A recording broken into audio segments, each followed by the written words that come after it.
हालिया गले टे बसी पड़ा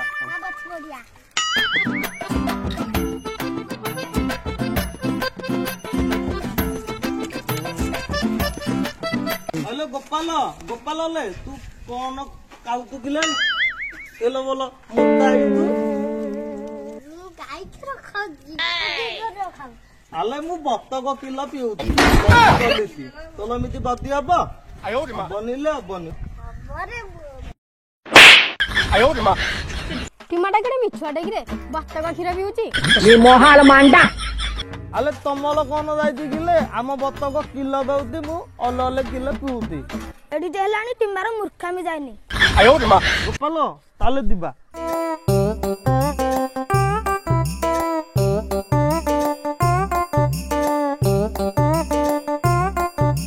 गोपाल मु गलु को दाउती तू तम गलु को पला काली देखाबा बुझिलु दा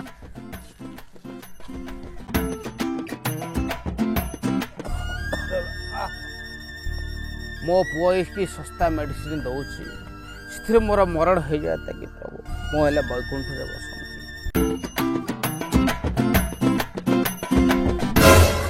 गोटे भल मेडिसिन टिके दियंता को प्रोफेसर रे कि देखांता नाही लघु मौता तमे दा बाबू तल बतिकी मन मन कथा होतल मु तबु तुनीति तम पई मेडिसिन मु आनी देबी तमल कात भल होइदिबो मु दाउती नारेटिमा तू मेडिसिन तू केते पैसा कोठु आनी रे मो निज पुओ तो गोटे टंका भी दउनी सस्ता मेडिसिन दउछि एतरे के काछ भल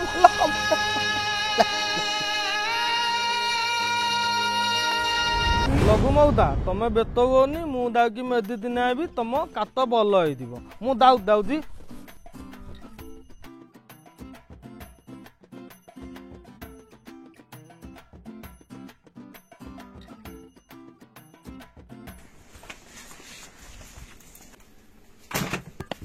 कोई दादा कोदी थोली रे हेदी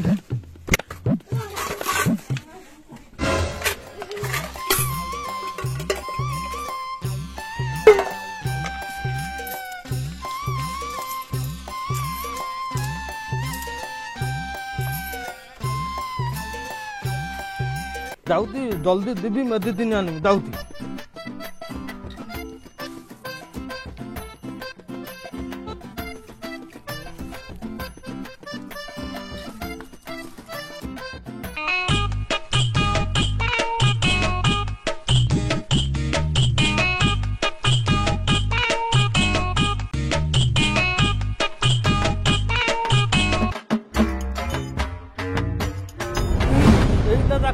गल ठीक देखा दाऊद दीदी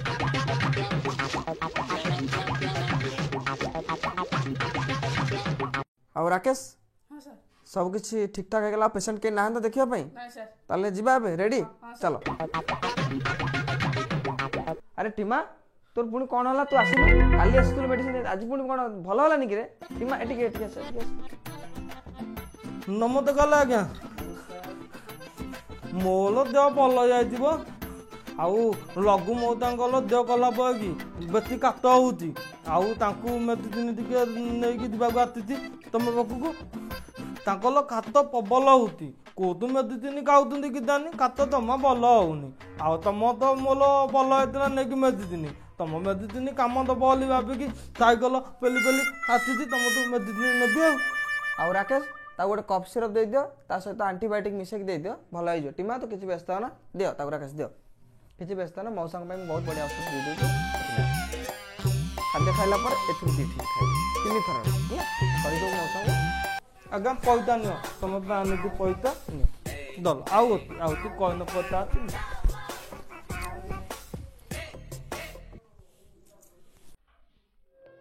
देखुच तो राकेश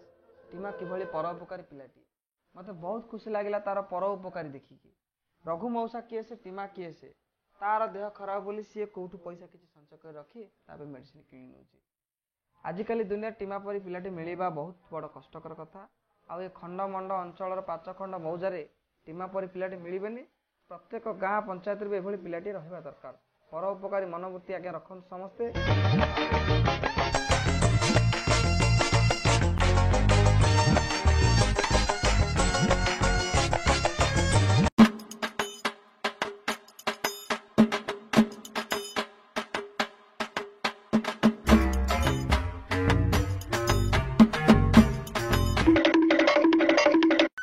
ଲଘୁ ମଉତା ତମ ପାଇଁ ମେଦି ଦିଆ ଆଣିଛି ତମେ ଖାଇଲେ ଭଲ ହେଇଥିବ ଆଉ ତମେ ବୟ କଲନି ବୋ ମୁଁ ଅତି ତମ ପାଇଁ ମେଦି ଦିନ ଦଲ ଖାଇଲେ ତମର ଭଲ ହେଇଥିବ।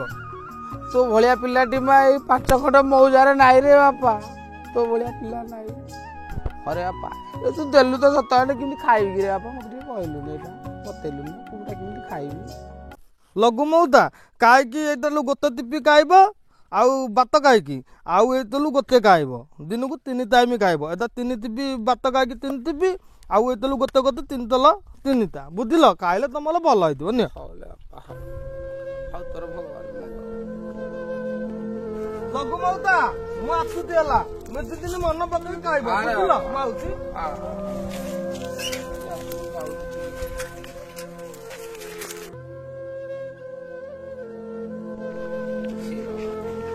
ଟିମା ଆମ ଗାଁରେ ଗୋଟେ ବଢିଆ ପିଲା ଏମିତି ପିଲା ଆମ 5 ଖଣ୍ଡ ମଉଜାରେ ମିଳିବନି ରେ ବାପା ଟିକେ ଦେଖୁନୁ ମୋ ପୁଅ ସିନା ଔଷଧ ଟିକେ ଦେଲାନି ହେଲେ ଟିମା ଆଣିକି ମତେ ବଢିଆ ଔଷଧ ଦେଇଛି ଆଉ ଯେ ଠିକ ସମୟରେ କହିଛି ହେ ପ୍ରଭୁ ତାର ମଙ୍ଗଳ କର ପ୍ରଭୁ ତାର ମଙ୍ଗଳ କର ଟିମାର। ଆରିଆ ମତେ ପୋଖରୀ ଠାରେ ରଘୁ ମଉସା କଥା ଶୁଣି ଭାରି ଖୁସି ଲାଗିଲା। ରଘୁ ମଉସା ବୁଢା ହେଲେଣି ତାଙ୍କେ କି କଥା କହିଲେ ଯେ ତୁ ଖୁସି ଆମ ଗାଁ ରଘୁ ମଉସା ତାଙ୍କ ଦେହ ଭାରି ଖରାପ ଥିଲା କୋଉଠୁ କେଜାଣି ଖାଉଥିଲେ ମେଡିସିନ ଭଲ ହଉନଥିଲା ଆମ ଗାଁ ଟିମା ତାଙ୍କୁ ମେଡିସିନ ଦେଲା ଯେ ତାଙ୍କ ଦେହ ଭଲ ହେଲା। ଟିମା ଭଳିଆ ପିଲା ସବୁ ଗାଁରେ ରହିବା ଦରକାର। ହରିଆ ଠିକ କଥା କହିଛି ଟିମା ପରି କିଏ